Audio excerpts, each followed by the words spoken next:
Okay, 1929, the Wall Street crash. America takes the blame, right? That is the exact story printed in literally every history textbook.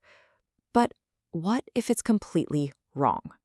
Because the data, it actually points to a completely different, totally silent architect of the Great Depression. It wasn't just America, it was France. Look, even the legendary Milton Friedman eventually had to admit he got this wrong.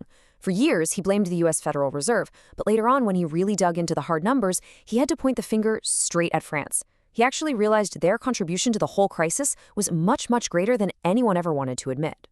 So I need you to forget basically everything you learned in history class about the American stock market crash being the sole trigger for this global nightmare. The real weapon here, it wasn't treated on Wall Street at all.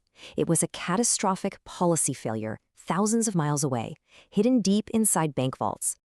Let's dive right into the actual data in this explainer because it tells a wild story.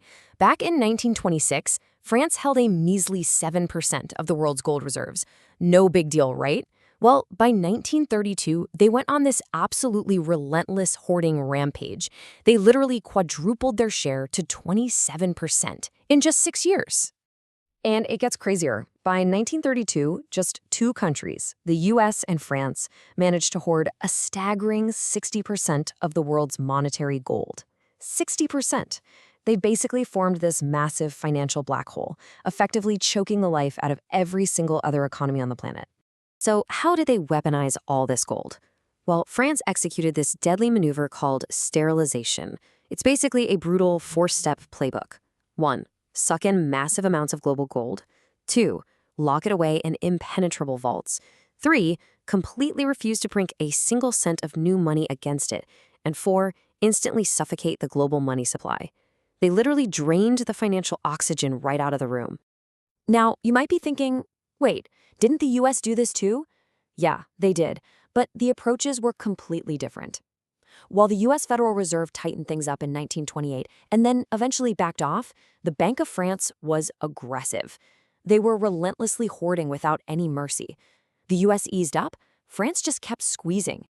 Get this, by 1932, France's vault limits, basically their gold cover ratio, hit an absolutely insane 80%. That means 80% of their liabilities were backed by physical gold just sitting there, utterly useless in the dark. They pulled the world's money completely out of circulation. We're talking financial hoarding on an apocalyptic scale here. And the visual proof of this is just undeniable. Look at the data from 1929 to 1932. Year after year, France completely dominated the massive withdrawal of gold from the entire world system. It wasn't an accident, it was systematic. Global economic suffocation. Okay, but how do we know for absolutely sure that this specific hoarding caused the crash?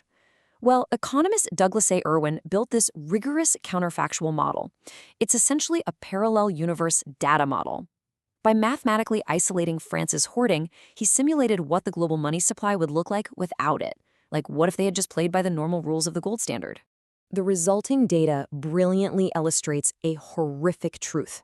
Under normal circumstances, prices should have remained totally stable and even kept growing.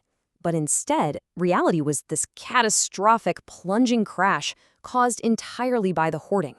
That massive gap between those two outcomes, that right there is the Great Depression. The math behind this is completely undeniable. Based on historical data and the actual gold being mined at the time, global prices were entirely expected to rise by a really healthy 15% over this period. The world economy was perfectly positioned to grow. But instead, because all that gold was locked away and sterilized, world prices totally collapsed by a shocking 42%. And remember, this isn't just some abstract number on a spreadsheet. This meant businesses were destroyed. Farms were foreclosed. Millions of lives were ruined in a completely preventable downward deflationary spiral.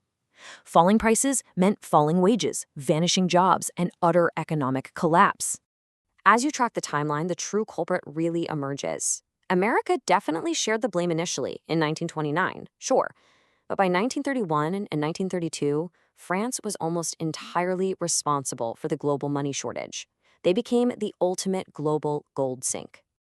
So, we have to pause and ask, how does Irwin's counterintuitive methodology actually hold up against real academic scrutiny? Is this just some crazy fringe theory? Or is it rock-solid economic science? Well, his methodology actually quantifies the exact mathematical blame between France and the US. And more importantly, it proves this massive depression was totally 100% avoidable. The only real limitation here is that his simple gold model kind of misses the secondary chaos, like the massive bank panics that followed. But as for the root cause, the math is absolutely bulletproof. The absolutely crucial point here is that this wasn't just a simple spreadsheet error. It was a deadly policy failure. Just listen to this chilling quote from Nobel laureate Robert Mundell. He argued that if central banks hadn't done this, there would have been no Great Depression, no Nazi Revolution, and no World War II. This obscure central bank policy literally altered the violent course of world history forever. Let that sink in. Which leaves us with a pretty terrifying modern reality check, doesn't it?